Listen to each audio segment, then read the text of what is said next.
This is The Big Picture, an official television report of the United States Army, produced for the armed forces and the American people. Now, to show you part of the big picture, here is Master Sergeant Stuart Quaid. According to Secretary of the Army, Wilbur M. Brucker, the mission of the United States Army is to conduct prompt, sustained, and successful combat operations on land, to defeat enemy forces, to seize and hold ground, and to dominate an enemy and his means of making war. Nothing has occurred which has made the accomplishment of this mission any less important. Though technological advances in modern warfare will undoubtedly play a significant part in any future hostilities, the specific mission of the Army will continue to be of vital importance: to move in, eliminate enemy resistance, and secure and consolidate hard-won gains. In addition, our Army must be prepared to cope with brush fire conflicts or limited local aggression, requiring well-trained combat units made up of highly skilled soldiers. The skilled, well-trained soldier is no accident. He is the result of good leadership. Leadership is the key to the successful accomplishment of the Army's mission. Every Army leader is important, from the man who wears stars on his shoulder to the man who wears stripes on his sleeve. Of all the Army leaders, the one who comes in closest contact with the men, the one who can influence the soldier greatly, is the NCO, the non-commissioned officer.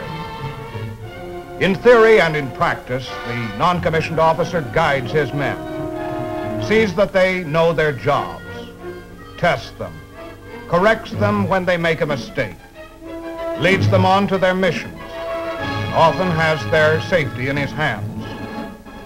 Training the non-commissioned officer to be a good leader is a vital job, carried on in many Army schools in this country. But leadership abroad, wherever our soldiers are stationed, is also important. And in Munich, Germany, the 7th Army conducts an NCO Academy designed to fill the need of perfecting the leadership techniques of the non-commissioned officer. Here at the NCO Academy, the primary mission is to broaden the professional knowledge, responsibility, and reliability of the non-commissioned officer, and to indoctrinate him with the high standards required of an efficient non-commissioned officer. Well, this is it.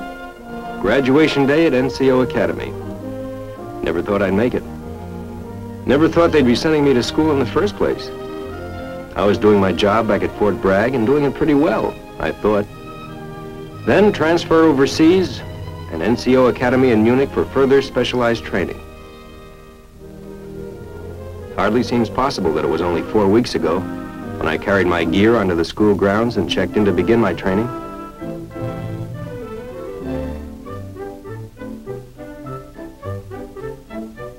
I had plenty of doubts then about going to school.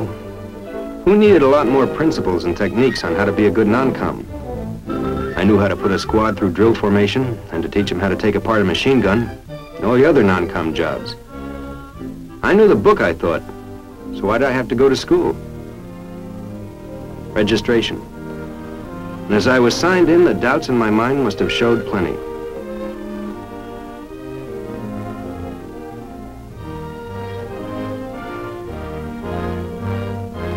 But the doubts began to disappear one by one as I listened to the commanding officer talk on the purpose of the NCO Academy.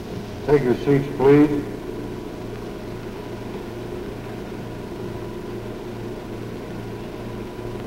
My name is Darnell. I'm the Commandant here at the Non-Commissioned Officers Academy. You're here this morning to receive certain information and instructions concerning what will be expected of you and what you can expect during the time you're here at the Academy.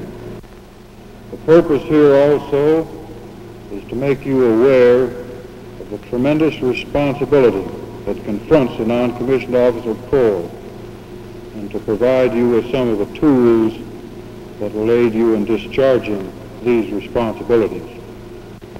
You are non-commissioned officers. I purposely stress that word, officers. You have the same responsibility that I have. The only difference between you and me is that we have a different piece of paper from the government. So maybe just having stripes on the sleeve didn't automatically make successful leaders. Maybe some of those principles and techniques could make me and the other fellows in the class better leaders. A hard, practical course was ahead, the colonel said. Only the best of us would remain to the end. It was a challenge, and suddenly we knew we were going to try our very best to meet it and see it through. Sure, I knew my job as an NCO, but seeing it spelled out that first day in class, I couldn't help wondering, could I answer a positive yes to all those qualifications for a good non-commissioned officer? Responsibility, willingness, confidence, high standards. Had I really been living up to them? Well, now was the time to find out. First of all, dress. Had I been setting a good example for the men as far as appearance was concerned?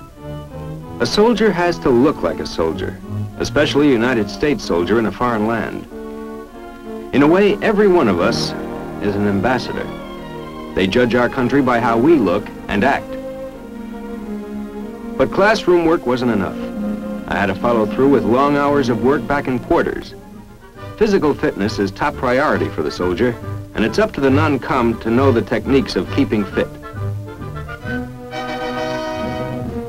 Sometimes a soldier's life can depend on a limber muscle, a quick physical reaction. An exercise well performed today can mean a life saved tomorrow.